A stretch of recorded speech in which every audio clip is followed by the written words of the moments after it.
काल बैशाखीर तांडव रे आखिरे आखे लुह भरी देइछे आंब चाषी परिवार ने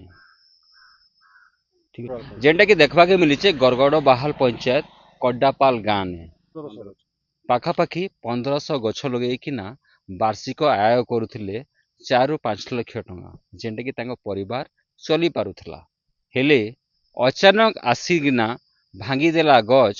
आउ जितकी आम थिला सबु तले पड़िकिना फाटी जाइछे जेनटा कि आउ ना बिकी पारुछन ना देखिकिना सही पारुछन आसन तांको सहित टिके कथा हमा जे आज्ञा आपन नाडा बिहारीलाल विश्वाल आज्ञा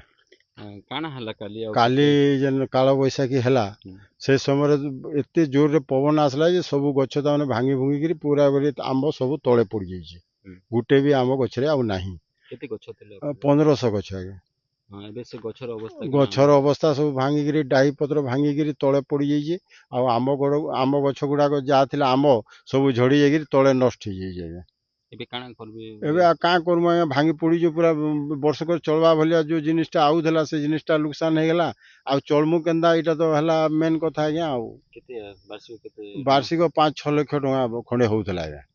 वर्षक इनकमटा किंतु आमे जहाँ सार फार औषध जहाँ खर्च करी मूल्य खर्च करी जे 2-3 लाख टका लक्ष 1.5 लाख पाई सेटा भी गला तार संगे सब किछि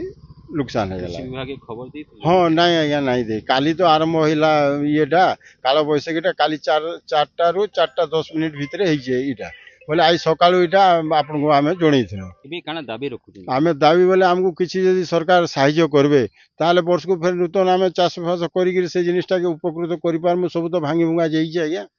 सब दिन आम गछ तिले काई काई गछ मन सब दोसरी लेंगड़ा नीलम आम्रपल्ली ये सब आज्ञा 10-12 प्रकार भेराइटी आम थिला हाँ